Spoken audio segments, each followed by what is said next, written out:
Hey, what's up? This is Ricardo at Parts People, and in this video, we'll outline the steps for completing a part replacement on your Dell PC. Visit our website and use this coupon for a 5% off discount.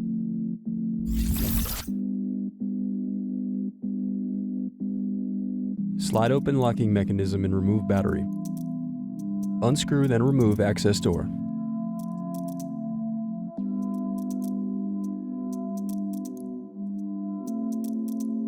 Then unscrew and disconnect hard drive.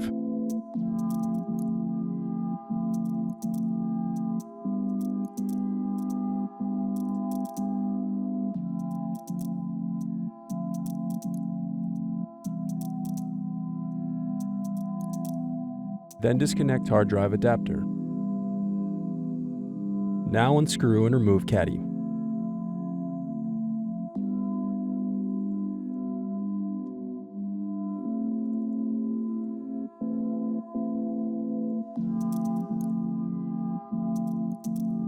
Thanks for watching. Don't forget to like and subscribe if you enjoyed this video. And if you need more, check out this playlist to watch other tutorials for your laptop. You can also click here to find parts for your laptop at partspeople.com.